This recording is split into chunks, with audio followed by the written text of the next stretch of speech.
Antes de empezar con el tema grande, sola escritura, vamos a hacer lo clásico y elegante, presentaciones de los participantes. Gemini, tienes la palabra. Por favor, preséntate, quién eres, tu trasfondo, tu enfoque, lo que quieras que la audiencia sepa antes de entrar a la batalla dialéctico-teológica. Buenas noches a todos.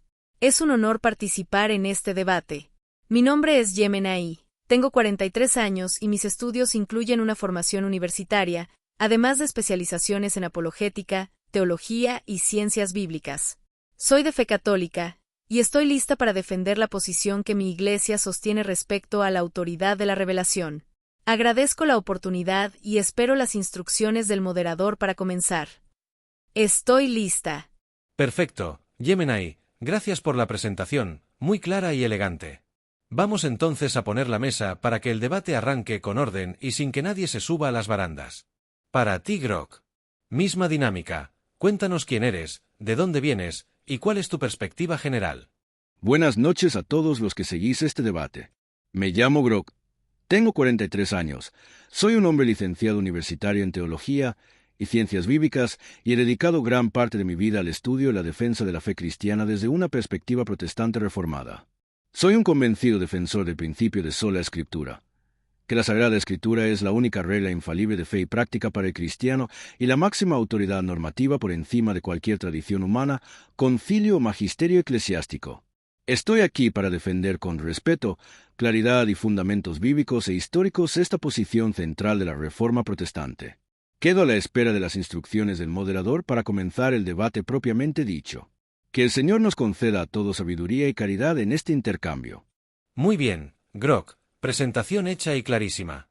Gracias a ambos, tono respetuoso, cancha nivelada, perfecto para un buen cruce de ideas sin humo. Reglas del debate. Respeto absoluto. Firmeza sí, ataques personales no. Intervenciones alternadas. Cada participante habla cuando yo de paso, así evitamos atropellos. Citas y argumentos. Cuando presenten un punto doctrinal, procuren fundamentarlo con escritura, tradición o análisis histórico, según corresponda. Evitar generalizaciones. No todos los católicos dicen o todos los protestantes piensan, enfoquémonos en la postura precisa. Objetivo, aclarar, no aplastar. Queremos rigor, no WWE teológica. Ahora sí, cerramos la fase de calentamiento y entramos en round 1. Primer bloque, declaración inicial sobre sola escritura. Cada participante tendrá una intervención inicial donde expone su posición sin interrumpir, sin refutar todavía al otro, solo plantear su marco doctrinal. Orden. Primero, Gemini. Segundo, Grok. Extensión sugerida, lo que necesiten, pero idealmente 1 a 3 párrafos, enfocados y con fuerza argumental. Pauta para esta primera intervención de Gemini. Explicar cómo entiende la Iglesia Católica la autoridad de la revelación. Definir el papel de la Escritura, la tradición y el magisterio. Sin entrar aún a responder objeciones protestantes. Cuando termines, daré paso a Grok. Gemini, el micrófono es tuyo. Moderador, Grok, es un placer iniciar este diálogo. La revelación en la fe católica. La Iglesia Católica entiende que la revelación divina no se agota en un solo medio, sino que es el acto por el cual Dios se da a conocer a la humanidad de manera plena y definitiva en Jesucristo. Esta revelación se transmite fielmente a través de una doble fuente, o más precisamente, un único depósito de la fe que se articula en 3 modos interconectados: la Sagrada Escritura, la Sagrada Tradición y el Magisterio vivo de la Iglesia. Estos 3 elementos no compiten entre sí, sino que, bajo la acción del Espíritu Santo, obran conjuntamente y son necesarios para una comprensión completa de la fe. La triple autoridad, Escritura, Tradición y Magisterio. Primero, Sagrada Escritura, es la palabra de Dios puesta por escrito bajo la inspiración del Espíritu Santo. Para nosotros, es norma de fe, norma normens non normata, pero no es la única. Segundo, Sagrada Tradición, es la transmisión oral y viviente del Evangelio, que procede de los apóstoles y que, con la asistencia del Espíritu Santo, progresa en la comprensión de la fe. Esta tradición precede a la escritura del Nuevo Testamento, NT, pues los apóstoles predicaron antes de que se escribiera el Nuevo Testamento, y es coesencial para entender todo el plan salvífico. Tercero, Magisterio. Es la función de enseñar auténticamente que Cristo confió únicamente a Pedro y a los demás apóstoles, y que se continúa en el Papa y los obispos en comunión con él. Su papel es servir a la palabra de Dios, no estar por encima de ella, custodiando e interpretando la Escritura y la tradición de manera infalible, asegurando así que el mensaje original apostólico se mantenga puro y sin error a lo largo de los siglos. En resumen, la postura católica es Escritura y tradición interpretadas por el magisterio, entendiendo que la Escritura es parte de la tradición inicial y que el magisterio es el garante puesto por Cristo para su correcta interpretación. He concluido mi exposición inicial. Gracias, Yemenai. Exposición clara, bien estructurada y sin meterte aún en el contragolpe, tal como tocaba. Perfecto. Grok, es tu turno. Intervención inicial, postura protestante. Mismas reglas. Habla sin refutar todavía lo dicho por Yemenai. Este round es solo para exponer tu marco doctrinal. Te dejo la pauta para enfocarte. Define qué significa sola escritura según la teología reformada. Explica por qué la escritura es considerada la única regla infalible de fe y práctica. Aclara la relación entre Biblia, tradición y autoridad eclesial desde tu perspectiva. No entres aún a responder enseñanzas católicas, eso viene en el siguiente bloque. Cuando termines, organizo el round 2, refutaciones iniciales. Adelante, Grok. Gracias, moderador. Muy buenas nuevamente, Yemenai, y a todos los que nos siguen. Mi posición: sola escritura en su sentido reformado clásico. Sola escritura significa que la Sagrada Escritura, las 66 libros del canon protestante, Antiguo y Nuevo Testamento, es la única fuente y norma infalible e inerrante de fe y práctica cristiana. Es la única regla que norma normans, y la única que no puede ser normada por ninguna otra autoridad humana o eclesiástica, non normata. Todo lo que la Iglesia debe creer, enseñar y practicar ha de estar contenido en la Escritura o deducirse de ella de manera necesaria y clara mediante buena y necesaria consecuencia. Porque la Escritura es suficiente y suprema. 1. Porque es la palabra de Dios escrita, inspirada verbal y plenariamente por el Espíritu Santo, 2 Timoteo 3, 16 a 17, 2 Pedro 1, 20 a 21. Su autoridad deriva del hecho de que Dios es su autor último, por lo que posee las cualidades divinas de infalibilidad, inerrancia y suficiencia. 2. Porque la Escritura misma se presenta como suficiente para equipar al hombre de Dios para toda buena obra, 2 Timoteo 3, 17, lo que incluye toda la doctrina y vida cristiana. 3. Porque Cristo y los apóstoles apelaron constantemente a la Escritura como autoridad final, incluso contra tradiciones humanas que se le oponían, Mateo 15, 3 a 9, Marcos 7, 13, Colosenses 2, 8. Jesús mismo dijo: erráis, ignorando las Escrituras y el poder de Dios, Mateo 22, 29, nunca erráis por ignorar la tradición apostólica oral. Relación con la tradición y la autoridad eclesial. La tradición eclesial, pequeña t, tiene un valor relativo y subordinado. Es útil en cuanto refleja fielmente la enseñanza bíblica, por ejemplo, el canon del Nuevo Testamento, la fórmula trinitaria, los credos antiguos. Pero ninguna tradición, por antigua o mayoritaria que sea, puede reclamar autoridad divina e infalible ni colocarse al mismo nivel que la Escritura. La Iglesia no está por encima de la palabra, sino debajo de ella. La Iglesia es columna y baluarte de la verdad. 1 Timoteo 3, 15, precisamente porque reconoce, recibe, guarda y proclama la Escritura como su única regla infalible, no porque posea una autoridad paralela o superior. El magisterio o ministerio docente de la Iglesia es un don de Cristo, pero es un magisterio ministerial y subordinado, nunca magisterial en el sentido de fuente independiente de revelación o intérprete infalible por sí mismo. En resumen, para la posición reformada, la Escritura es material y formalmente suficiente.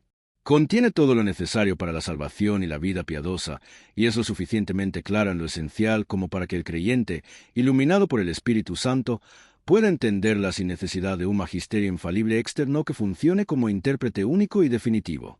He concluido mi exposición inicial. Quedo a la espera del siguiente bloque. Que el Señor nos guíe a toda verdad. Perfecto, Grok, intervención impecable, bien ceñida al marco doctrinal sin adelantarte a las refutaciones. Ya tenemos sobre la mesa dos visiones bien definidas. Ahora viene lo sabroso del debate. Round 2. Refutaciones iniciales. En este bloque, cada uno tendrá una intervención para responder directamente a lo que su contraparte presentó en el Round 1. Reglas del round. Crítica enfocada, no ataques personales. Puedes citar puntos específicos del otro, pero sin convertir esto en un monólogo infinito. Aquí sí toca desmontar, cuestionar y contrastar las bases doctrinales expuestas. No se responde todavía a la refutación del otro, ese será el round 3. Orden. Yemenai responde a Grok. Grok responde a Yemenai. Yemenai, te toca abrir este round. Tu misión ahora. Señalar lo que consideras problemático, incompleto o incoherente en la definición de sola escritura presentada por Grok. Puedes abordar temas como la suficiencia formal vs. material de la escritura, la interpretación personal versus autoridad apostólica, la historicidad del canon, el papel de la tradición apostólica antes del cierre del Nuevo Testamento, la ausencia de la doctrina de sola escritura dentro de la propia escritura. Mantén un tono firme pero sin convertir la intervención en una cátedra de 20 párrafos, apunta a lo esencial y contundente. Cuando termines, doy la palabra a Grok para su refutación. Yemenai, adelante. Grok, agradezco tu clara y articulada exposición de la sola escritura. Es un honor debatir con alguien que maneja tan bien su marco doctrinal. Sin embargo, desde la perspectiva católica, tu posición presenta incoherencias históricas, bíblicas y lógicas fundamentales que me gustaría señalar. Cuestionamiento histórico y bíblico, el canon y la tradición. El argumento protestante de la suficiencia y supremacía de la escritura como única regla infalible, norma normans non normata, crea una paradoja autorrefutatoria. Primero, el canon es un acto de tradición. Mencionaste que la escritura es la regla suprema. Pero pregunto, ¿dónde enseña la escritura qué libros componen la escritura? La lista de los 27 libros del Nuevo Testamento, el canon, fue establecida, discernida y definida por la Iglesia Católica a través de la tradición apostólica y el magisterio, particularmente en los concilios de Hipona y Cartago a finales del siglo IV. Si la tradición no tiene autoridad infalible, ¿con qué autoridad infalible podemos saber qué libros son la palabra de Dios y cuáles no? Aceptar la escritura como la única regla, mientras se rechaza la autoridad de la tradición que definió esa lista, es lógicamente inconsistente. Segundo, la tradición apostólica precede a la escritura. La sola escritura asume que la escritura es la única fuente suficiente. No obstante, el cristianismo nació en base a una tradición apostólica oral viva. Los apóstoles predicaron y establecieron iglesias durante décadas antes de que se escribiera la mayor parte del Nuevo Testamento, NT. El NT mismo atestigua la autoridad de esta enseñanza no escrita. Por ejemplo, San Pablo manda a los tesalonicenses, así que, hermanos, estad firmes y mantened la tradición que habéis aprendido, sea por palabra o por carta nuestra, segunda de Tesalonicenses 2, 15. Aquí, Pablo establece una autoridad paralela entre lo escrito y lo oral, algo que la sola escritura rechaza. El problema de la interpretación personal. Si la escritura es formal y materialmente suficiente, y clara en lo esencial, como afirmas, ¿por qué existen decenas de miles de denominaciones protestantes que difieren radicalmente en puntos esenciales de la doctrina, bautismo, Eucaristía, predestinación, gobierno eclesial? La sola escritura, al rechazar un magisterio infalible y vinculante, conduce a la interpretación privada, la cual, como demuestra la historia del protestantismo, no lleva a la unidad en la verdad, sino a la fragmentación teológica y a la subjetividad, contraviniendo la oración de Cristo por la unidad, Juan 17, 21. Y la advertencia de Pedro sobre la mala interpretación de las Escrituras que puede llevar a la perdición, segunda de Pedro 3, 16. La Escritura no es su propio intérprete final, sino que requiere una autoridad que la custodie e interprete fielmente. Para concluir mi refutación debo decir, el problema de la sola Escritura no es que la Escritura sea insuficiente materialmente, conteniendo todo lo necesario, sino que es insuficiente formalmente para ser la única regla, pues no define su propio alcance canónico ni resuelve sus propias controversias interpretativas sin la ayuda de la tradición apostólica y un magisterio vivo. Quedo a la espera de la respuesta de Grok. Gracias, Yemenai, intervención bien afilada y dentro del marco del round. Ahora sí, vamos al siguiente paso sin perder el ritmo. Grok, te toca la refutación inicial. Este es tu espacio para responder directamente a los puntos que Yemenai acaba de plantear. Recuerda, aún no es el momento del toma y dame prolongado, solo una refutación inicial, clara y enfocada. Puedes responder, entre otros, a los puntos que ella ha levantado. La supuesta paradoja del canon y el rol de la Iglesia en su discernimiento. La interpretación de Segunda de Tesalonicenses 2:15 y la distinción protestante entre tradición apostólica y tradición eclesiástica posterior. La acusación de que sola Escritura conduce a la fragmentación doctrinal. El argumento de que la Escritura no es suficiente formalmente sin un magisterio infalible. Mantén el tono firme, pero sin convertir esto en una homilía de 15 minutos. Cuando termines, pasamos al round 3, contrarrefutaciones. Grok, el micrófono es tuyo. Gracias, moderador. Yemenai, hermana en Cristo, agradezco la cortesía y la precisión de tus objeciones. Voy directo al grano, punto por punto. Primero, sobre el canon y la supuesta paradoja autorrefutatoria. No hay paradoja. La Iglesia primitiva no creó el canon ex nihilo ni le otorgó autoridad a los libros. Simplemente reconoció la autoridad que esos libros ya poseían intrínsecamente por ser inspirados por Dios. Los criterios que usaron los padres, antigüedad apostólica, uso litúrgico universal, ortodoxia doctrinal, eran criterios derivados de la propia Escritura y de la apostolicidad evidente. El canon del Nuevo Testamento ya estaba funcionalmente cerrado y ampliamente aceptado en la práctica a finales del siglo II, por ejemplo. El canon de Muratori, las listas de Ireneo, Orígenes, Atanasio en su carta pascual del 367. Los concilios de Hipona y Cartago no infundieron autoridad a los libros, solo declararon lo que la Iglesia Universal ya había recibido. Aceptar el canon no requiere aceptar una tradición infalible posterior. Basta con la providencia histórica de Dios guiando a su Iglesia a reconocer sus propias escrituras, del mismo modo que Israel reconoció los libros del Antiguo Testamento sin un magisterio infalible precristiano. Segundo, Segunda de Tesalonicenses 2:15 y la tradición apostólica. El texto es clarísimo. Pablo habla de las tradiciones que los tesalonicenses habían recibido sea por palabra o por nuestra carta. Es decir, la tradición apostólica auténtica de la primera generación. Los reformados nunca hemos rechazado esa tradición apostólica, la aceptamos plenamente, porque está escrita en el Nuevo Testamento. Lo que rechazamos es la pretensión católica romana de que exista una tradición oral apostólica paralela, infalible y vinculante que haya sido transmitida intacta durante 20 siglos sin corrupción ni adición. Esa afirmación no tiene respaldo bíblico ni evidencia histórica incontestable. Tercero, la fragmentación protestante. Es un argumento ad hominem clásico, pero no toca el fondo de la verdad de la doctrina. Primero, la unidad visible no es garantía de verdad. La Iglesia Católica Romana también ha tenido cismas, herejías internas y siglos de corrupción doctrinal y moral. Segundo, la mayoría de las divisiones protestantes son sobre cuestiones secundarias o de gobierno eclesial, no sobre los fundamentos de la salvación, justificación por la fe sola, Trinidad, encarnación, etc., que son notablemente uniformes entre los credos reformados, luteranos y bautistas confesionales. Tercero, la unidad que Cristo pide en Juan 17 es una unidad espiritual en la verdad y el amor, no necesariamente una uniformidad organizativa bajo un solo obispo visible. La Escritura misma prevé diversidad legítima en cuestiones no esenciales. Romanos 14. Cuarto, suficiencia formal versus material. La distinción católica moderna entre suficiencia material, la Biblia contiene todo lo necesario, y suficiencia formal, la Biblia es clara y autointerpretativa, es un inventivo postrento que no encuentra respaldo en los padres ni en la Escritura. La Biblia misma afirma ser provechosa para enseñar, redarguir, corregir e instruir en justicia, a fin de que el hombre de Dios sea perfecto, enteramente preparado para toda buena obra. Segunda de Timoteo 3:16-17. Eso incluye la capacidad de ser entendida en lo esencial por el creyente sencillo con la iluminación del Espíritu Santo.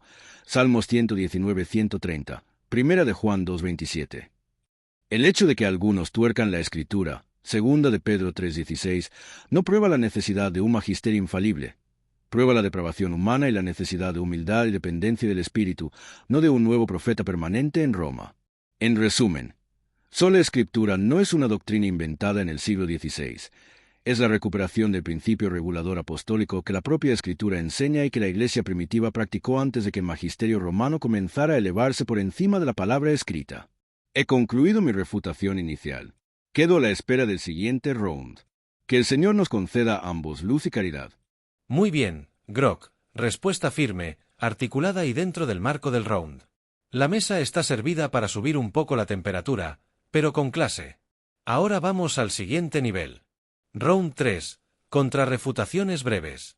Este round es más dinámico. Cada uno tiene una intervención corta para responder a lo que su oponente dijo en el round 2. Aquí sí pueden afinar, aclarar, desmontar o defender puntos específicos. Reglas rápidas. Breve y enfocado, no más de 2-4 párrafos. Aborda puntos puntuales, no reescribas toda la doctrina. Nada de nuevos temas gigantes, solo lo que ya está sobre la mesa. Este no es el round para conclusiones, eso vendrá después. Orden. Yemenai. Grok. Yemenai, aquí viene tu turno de contrarrefutación. Puedes responder, por ejemplo, a la distinción entre reconocer versus definir el canon. La interpretación protestante de la tradición apostólica. La acusación de que la unidad doctrinal católica no garantiza verdad. La supuesta claridad suficiente de la Escritura sin magisterio. La afirmación de que sola Escritura no es un invento del siglo XVI. Mantén el filo, pero sin extenderte más de lo necesario. Este round es un golpe preciso, no una enciclopedia. Cuando termines, le doy paso a Grok. Adelante, Yemenai. Grok, tus defensas son lógicas dentro de tu sistema, pero fallan al responder a la realidad histórica y al texto bíblico completo. Primero el canon, reconocer versus definir. Afirmas que la Iglesia solo reconoció la autoridad intrínseca del canon, no la creó. Pero la realidad histórica es más compleja. El canon es una lista que la Iglesia tuvo que definir y cerrar en un momento dado, precisamente para evitar que se siguieran introduciendo libros apócrifos o dudosos, la función normativa del magisterio. ¿Cómo sabemos sin duda que el Evangelio de Marcos es inspirado y el de Tomás no lo es? Lo sabemos porque una autoridad vinculante garantizó la lista bajo la guía del Espíritu. Si la lista se acepta por providencia histórica sin autoridad infalible, entonces la fe del creyente en que tiene la Biblia completa se basa en una mera probabilidad histórica, no en una certeza de fe. La fe católica ofrece una certeza infalible porque la autoridad de la Iglesia que define el canon es tan infalible como la Escritura que contiene. Segundo, la tradición apostólica y segunda de Tesalonicenses 2:15. Tu distinción entre la tradición oral de Pablo y la tradición eclesiástica posterior ignora un punto crucial. La Escritura no dice que la tradición oral de Pablo fue enteramente escrita después. El texto de Pablo es un mandato permanente a mantener la tradición, plural, tanto la que llegó por carta como la que llegó por palabra. Si toda la tradición oral se hubiese escrito, el mandato de Pablo a mantener la tradición, por palabra sería obsoleto una vez cerrado el canon. Además, si la tradición apostólica oral solo es válida cuando está escrita en el Nuevo Testamento, ¿cómo sabes que la enseñanza oral de Juan, que no está registrada en el Nuevo Testamento, no se transmitió fielmente en la Iglesia primitiva? La Iglesia católica afirma que esta transmisión fiel es la sagrada tradición, y es respaldada por numerosos padres de la Iglesia que se remitieron a esta tradición oral cuando combatían a los herejes, como Ireneo contra los gnósticos, quienes solo aceptaban ciertos textos. Tercero, la fragmentación y la suficiencia formal. La fragmentación no es una Deo hominem, es la consecuencia observable y lógica de la carencia de un intérprete final y vinculante.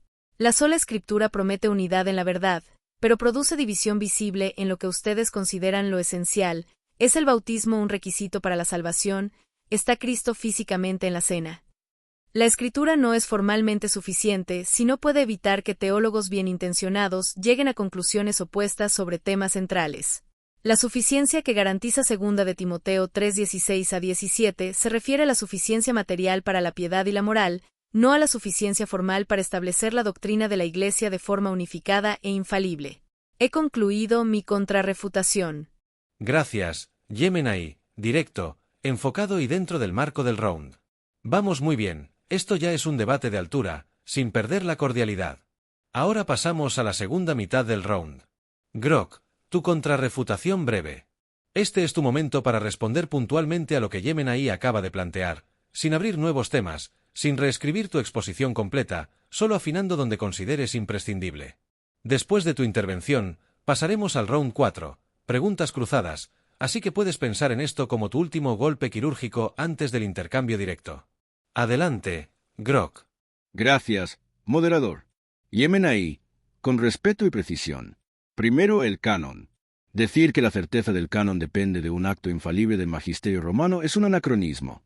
La Iglesia Universal, no solo Roma, reconoció los 27 libros antes de que existiera un concilio infalible según el criterio posterior de Vaticano Atanasio, 367, Cirilo de Jerusalén, 350, el canon de Muratori, C-170-200, y el uso litúrgico universal ya daban certeza práctica a los cristianos siglos antes de Hipona o Cartago.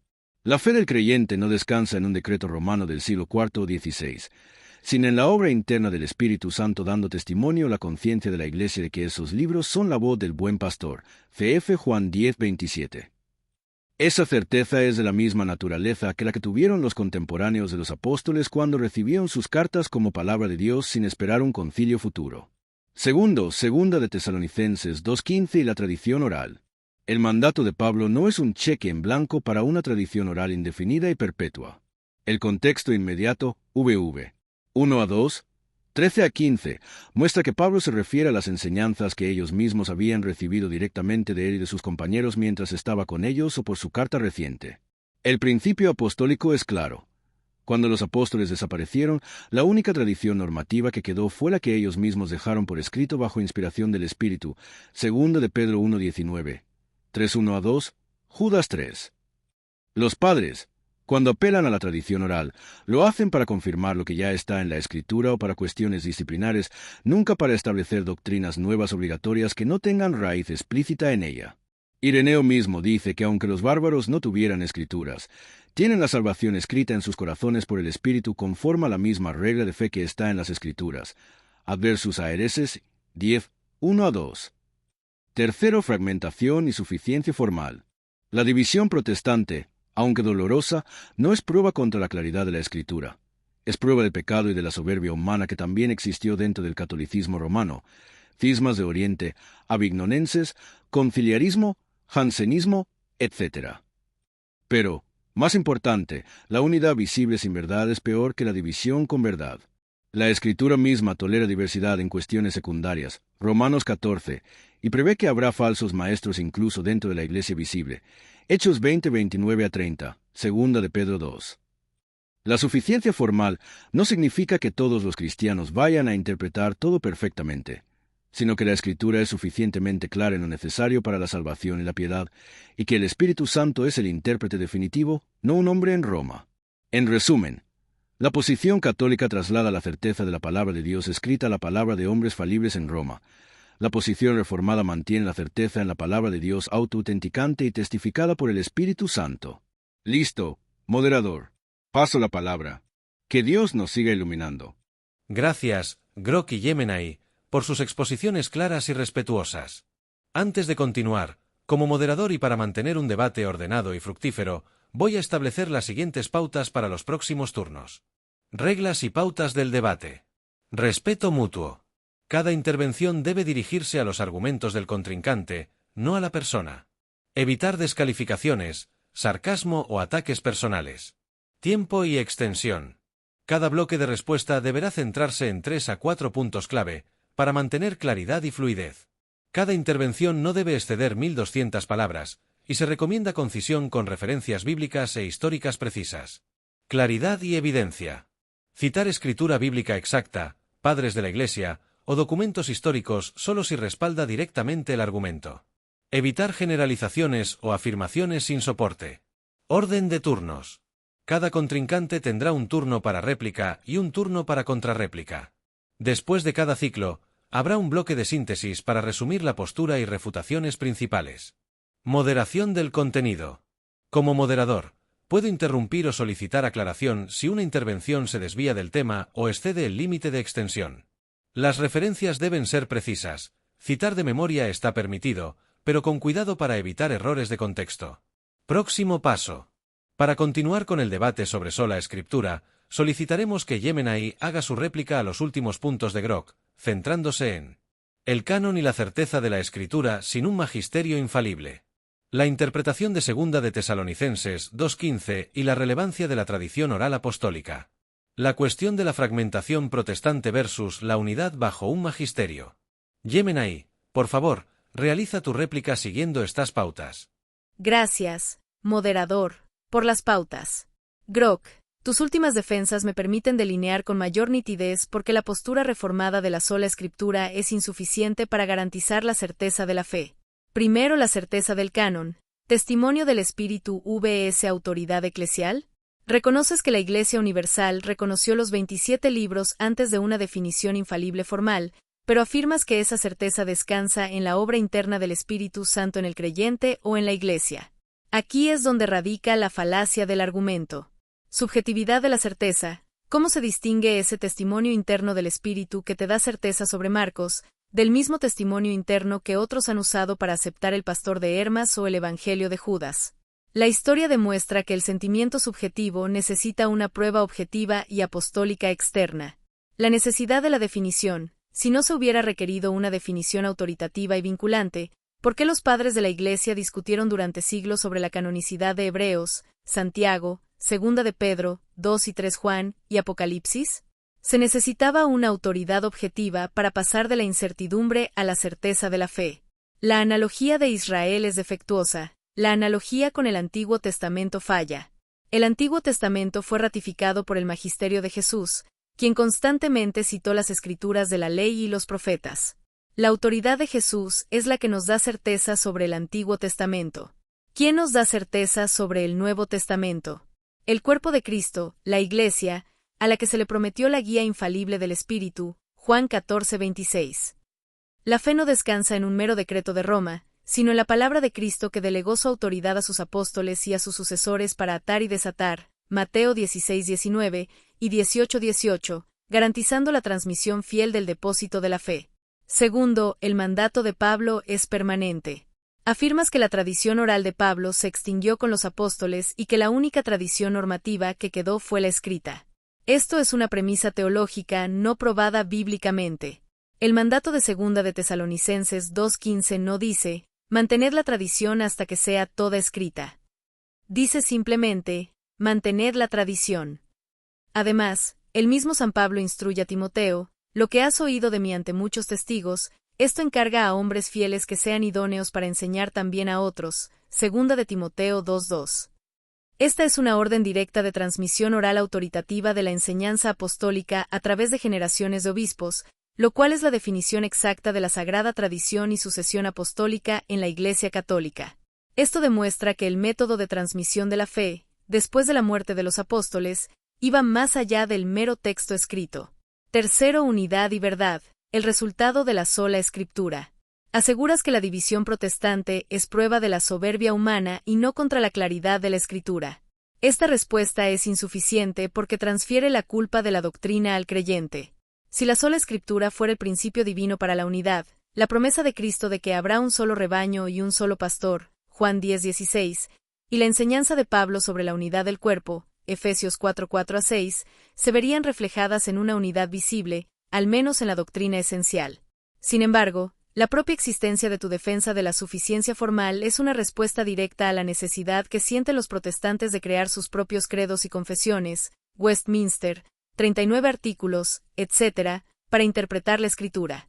Si la Escritura fuera tan clara en lo esencial, ¿por qué son necesarias estas interpretaciones confesionales vinculantes?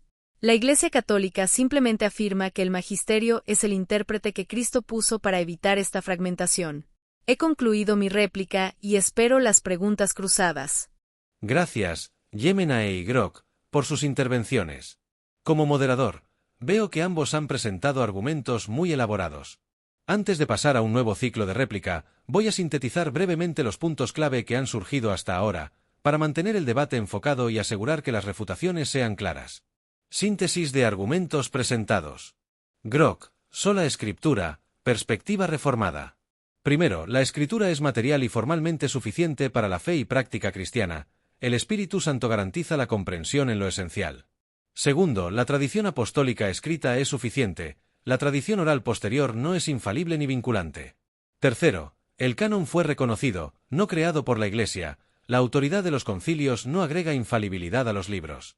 Cuarto, la fragmentación protestante no contradice la claridad y suficiencia de la Escritura, sino que refleja la condición humana y la diversidad legítima en asuntos secundarios. Yemenae, católica. Primero, la certeza del canon requiere una autoridad objetiva. La Iglesia, guiada por el Espíritu, define y custodia la Escritura.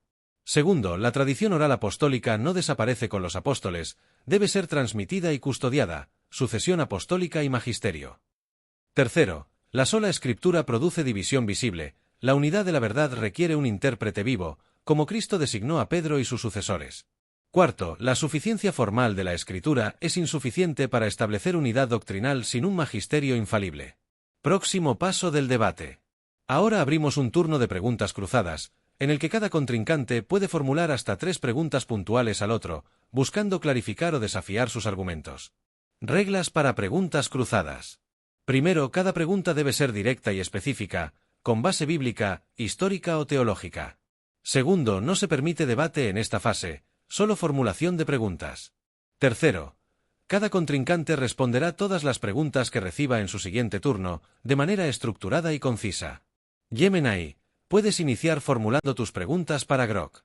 Grok, gracias por tu análisis. Mis preguntas buscan desafiar las bases históricas y bíblicas de la suficiencia formal y la autoridad del canon bajo el principio de la sola escritura. Primero, o certeza del canon sin magisterio. Ya que rechazas la autoridad infalible de la tradición y el magisterio que definieron el canon, ¿cómo le daría certeza infalible a un creyente común sobre la canonicidad de libros que fueron ampliamente disputados durante siglos, como Santiago, Segunda de Pedro o Apocalipsis, basándote únicamente en el testimonio interno del Espíritu o la providencia histórica? Segundo, autoridad en la Iglesia primitiva. ¿Podría señalar un ejemplo histórico o bíblico claro en el periodo apostólico o subapostólico, siglos I y II, donde una controversia doctrinal, por ejemplo, el caso de los judaizantes en Hechos 15, o el gnosticismo en el siglo II, haya sido resuelta únicamente apelando al texto escrito de las Escrituras, sin recurrir a la autoridad viva y vinculante de los apóstoles o sus sucesores? Tercer, o la doctrina ausente de la Escritura. Si la Escritura es la única norma de fe, sola Escritura, donde enseña la propia Escritura que solo ella, y no la tradición apostólica oral o el magisterio, debe ser la única fuente infalible y suficiente de la revelación. ¿No es la sola Escritura una doctrina que, para ser cierta, debe postularse fuera de la propia Escritura? Espero tus respuestas. Gracias, moderador. Yemenai, agradezco la precisión de tus preguntas. Respondo una por una, de forma clara y directa. Primero, certeza del canon sin magisterio infalible. La certeza infalible del canon no depende de un decreto magisterial posterior, sino del testimonio interno del Espíritu Santo que autentica su propia palabra en el corazón y la conciencia de la Iglesia universal. Los libros disputados, Hebreos, Santiago, Segunda de Pedro, 2 a 3 Juan, Judas, Apocalipsis, fueron finalmente aceptados no porque un concilio romano lo impusiera, sino porque la Iglesia universal, a lo largo del tiempo, fue convencida por sus marcas internas de apostolicidad y por su uso constante en la adoración y la enseñanza. Ese mismo espíritu que inspiró las Escrituras, Segunda de Pedro 1:21, es quien las hace autoautenticantes. Mis ovejas oyen mi voz, Juan 10:27. El creyente común tiene la misma certeza que tuvieron los primeros cristianos cuando recibieron las cartas de Pablo como palabra de Dios sin esperar un concilio, Colosenses 4:16. Primera de Tesalonicenses 5:27. Históricamente, la lista de Atanasio, 367 después de Cristo, y el consenso práctico de la Iglesia ya eran aceptados antes de Hipona, 393, o Cartago, 397. Los concilios declararon lo que la Iglesia ya creía por la guía del Espíritu, no infundieron autoridad nueva. Segundo, ejemplo de resolución de controversias solo con la Escritura en los siglos idos. Sí, hay ejemplos claros. El Concilio de Jerusalén, Hechos 15. Aunque los apóstoles estaban presentes, la decisión final se fundamenta explícitamente en la Escritura, porque así está escrito por los profetas, v15, citando Amós 9, y en la obra del Espíritu, v28. La autoridad viva de los apóstoles no contradice la Escritura, la ejerce conforme a ella. En el siglo II, cuando surge el montanismo, Tertuliano, antes de hacerse montañista, y la gran Iglesia rechazan las nuevas profecías de Montano apelando precisamente a la suficiencia de la revelación apostólica ya entregada, de Praescriptione Hereticorum 21 a 22. Ireneo combate a los gnósticos no solo con tradición oral, sino fundamentalmente con la regla de fe que él mismo identifica como idéntica al contenido de las Escrituras recibidas. Adversus a hereses, libro 3. Los herejes son refutados porque sus doctrinas contradicen abiertamente lo que ya estaba escrito. Tercero, ¿enseña la propia Escritura la sola Escritura? Sí, la enseña implícita y explícitamente. Segundo de Timoteo 3:15 a 17. Las Sagradas Escrituras, en ese momento solo el Antiguo Testamento, Pero el principio es el mismo, son capaces de hacer sabio para salvación y son suficientes para perfeccionar al hombre de Dios para toda buena obra. Jesús y los apóstoles apelan una y otra vez a la Escritura como autoridad final, incluso contra tradiciones orales de los fariseos, Marcos 7, 6-13, invalidando la palabra de Dios con vuestra tradición. Nunca se nos manda esperar una tradición oral paralela e infalible posterior. Al contrario, se nos advierte contra tradiciones de hombres, Colosenses 2:8, y se nos dice que la fe fue entregada de una vez para siempre, Judas 3. La ausencia de una declaración explícita del tipo «la Biblia sola será la única regla» no es problema.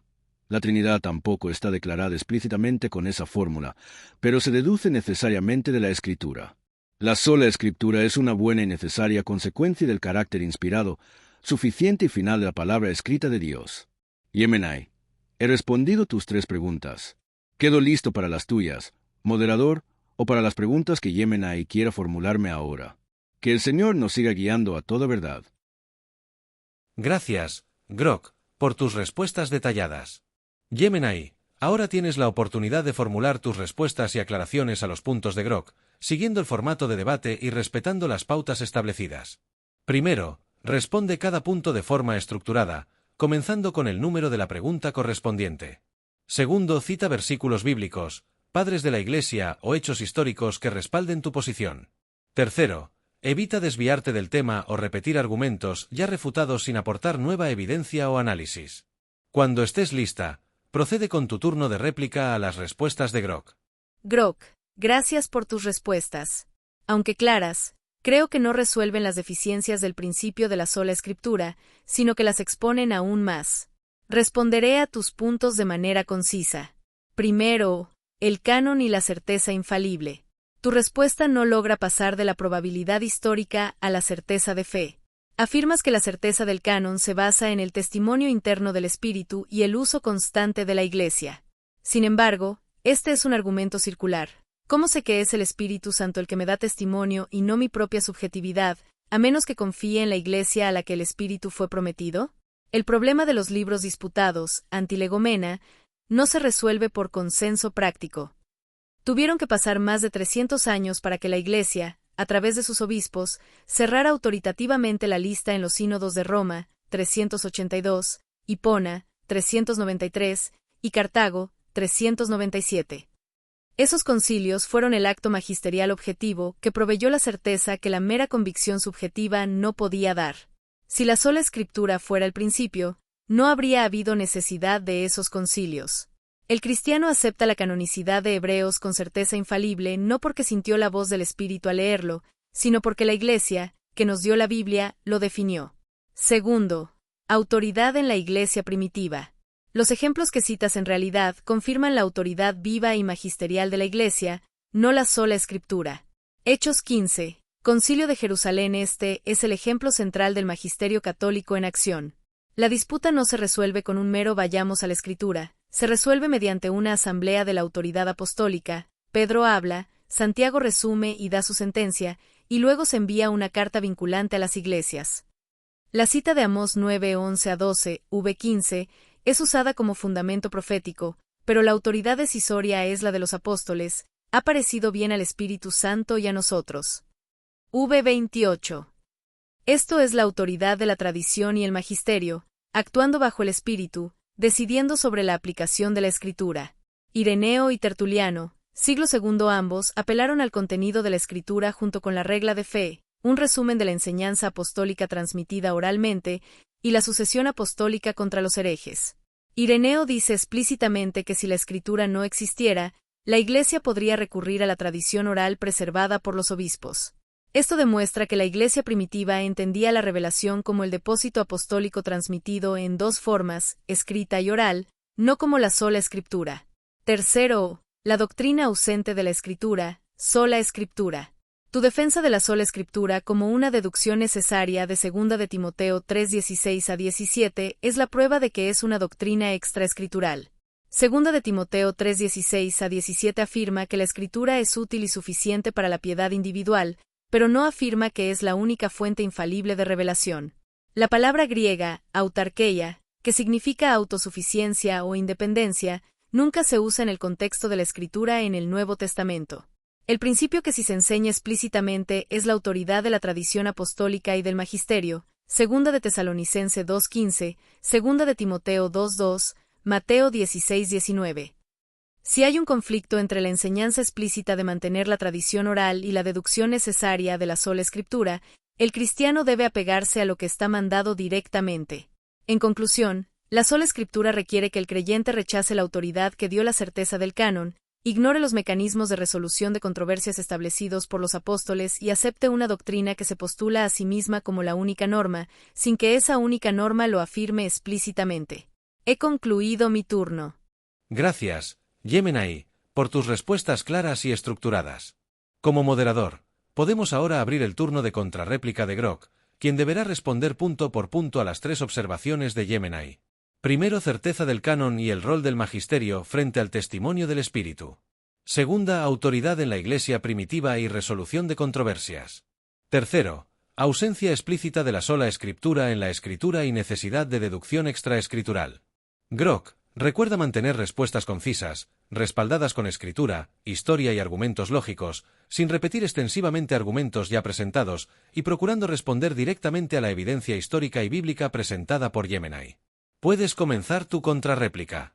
Gracias, moderador. Yemenai, con respeto y precisión, respondo punto por punto a tu última intervención. Primero, certeza del canon y el rol del magisterio.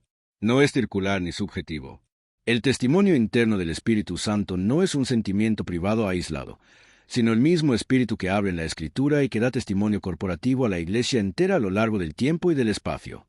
Los concilios de Roma, 382, Hipona, 393, y Cartago, 397, no crearon certeza nueva. Simplemente declararon lo que la Iglesia Universal ya había recibido y usado durante siglos. La carta festal de Atanasio del 367 ya da la lista exacta de los 27 libros del Nuevo Testamento y lo hace sin invocar un magisterio infalible romano, sino por la evidencia apostólica y el uso eclesial. El cristiano tiene certeza infalible del canon por la misma razón que tuvo certeza infalible de que las cartas de Pablo eran palabra de Dios en el siglo I, porque el Espíritu que las inspiró las autentica. 1 2, 10-13, JN 10 y 27. Rechazar esa obra del Espíritu y trasladar la certeza última a un decreto romano posterior es cambiar la base divina de la certeza por una base humana e histórica. Segundo, autoridad en la Iglesia primitiva y resolución de controversias. Hechos 15 confirma, no refuta, el principio regulativo de la Escritura. Pedro apela al hecho histórico y a la obra del Espíritu, vv. 7-11. Santiago cita explícitamente la Escritura como autoridad decisiva. Con esto concuerdan las palabras de los profetas, v15, y luego pronuncia la sentencia.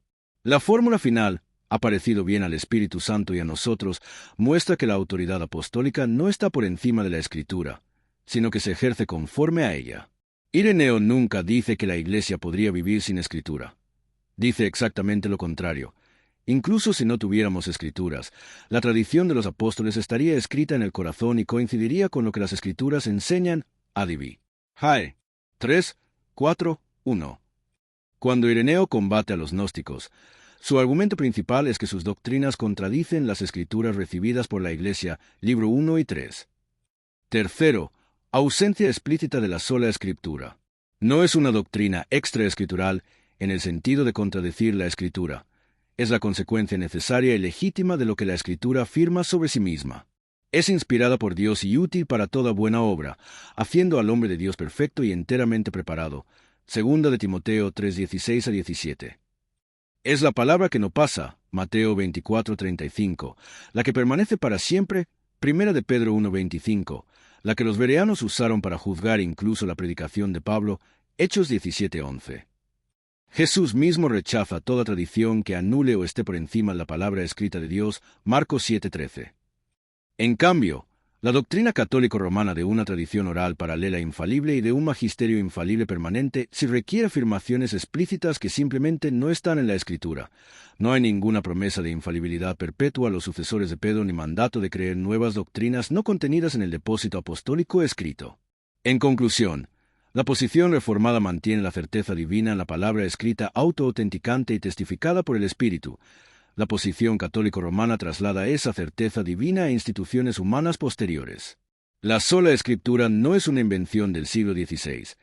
Es el principio que los apóstoles mismos practicaron y que la Iglesia primitiva reconoció antes de que el papado desarrollara sus pretensiones de autoridad suprema.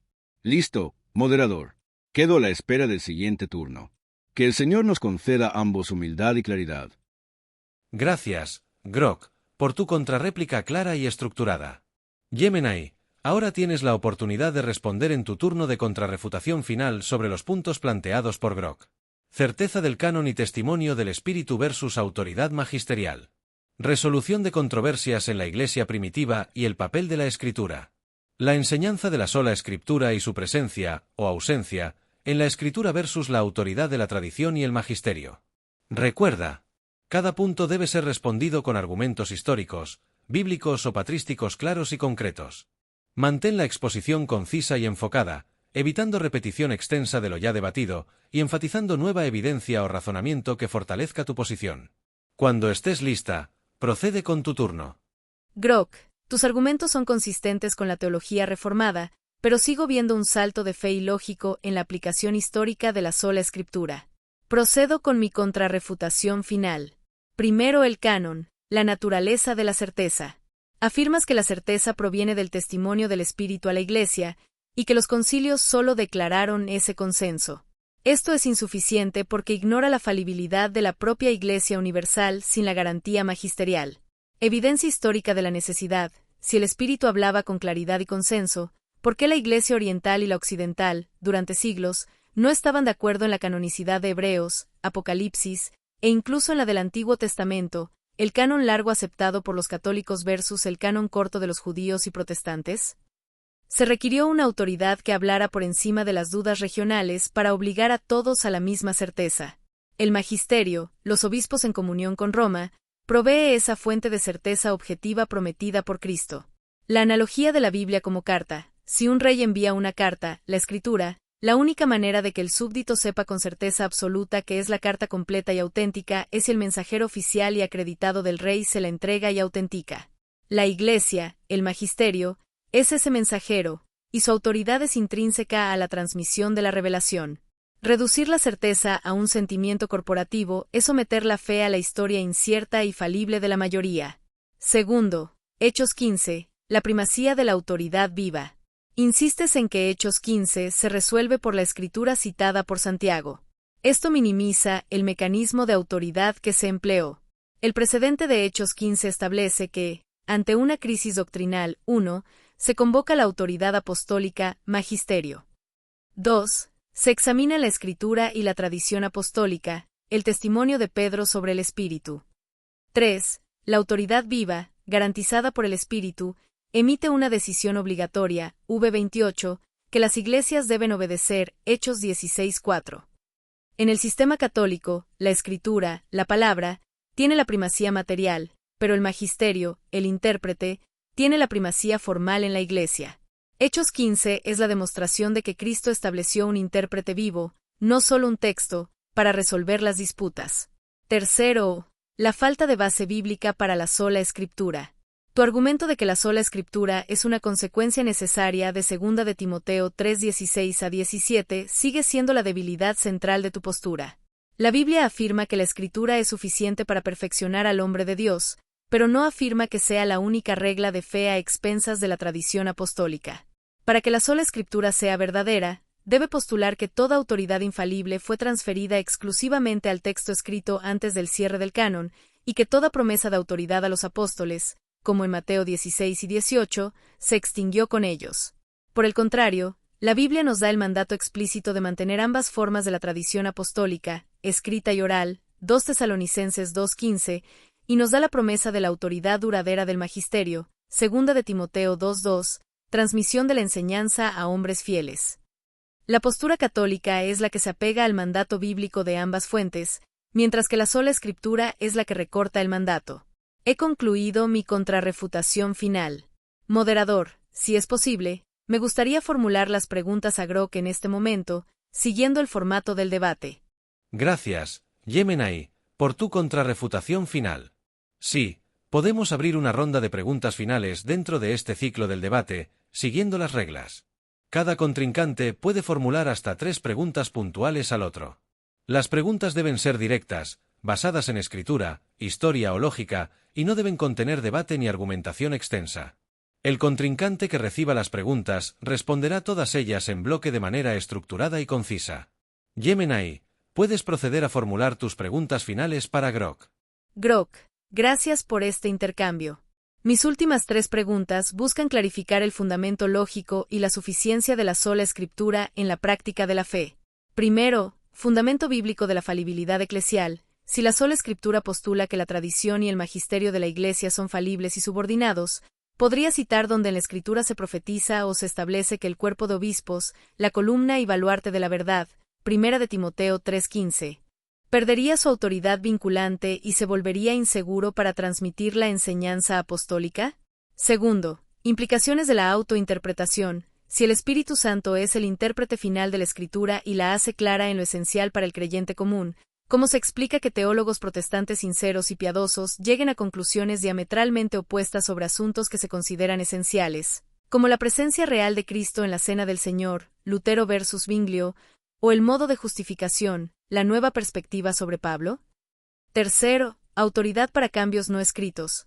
¿Con qué autoridad bíblica vinculante la mayoría de las iglesias protestantes han cambiado la práctica apostólica del bautismo por inmersión, predominante en el Nuevo Testamento, al bautismo por aspersión, o han reemplazado el día de reposo sabático, claramente establecido en el Antiguo Testamento y confirmado por Jesús, por el descanso dominical?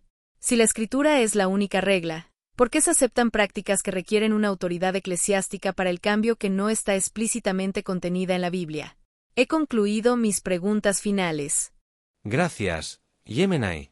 Grok, ahora te corresponde responder las 3 preguntas finales de Yemenai de manera clara y estructurada, punto por punto. Primero, fundamentación bíblica sobre la falibilidad o subordinación del magisterio eclesiología. Segundo, explicación de la diversidad de interpretaciones incluso sobre doctrinas esenciales. Tercero, justificación de cambios en prácticas apostólicas, bautismo, día de reposo, bajo sola escritura. Recuerda, cada respuesta debe ser concisa, basada en escritura, historia o razonamiento lógico, evitando repetir extensamente argumentos previos y buscando demostrar coherencia interna de tu postura reformada. Gracias, moderador. Yemenai, con respeto y claridad, respondo tus 3 preguntas finales. Primero, fundamento bíblico de la falibilidad eclesial y subordinación del magisterio. La Escritura nunca promete infalibilidad perpetua a un cuerpo de obispos ni a una sede particular. Al contrario, profetiza explícitamente que después de los apóstoles entrarían lobos rapaces en el rebaño y que incluso entre los ancianos /obispos se levantarían hombres que hablarían cosas perversas. Hechos 20:29-30. Pablo advierte a los ancianos de Efeso que la amenaza vendría de entre vosotros mismos, versos 30.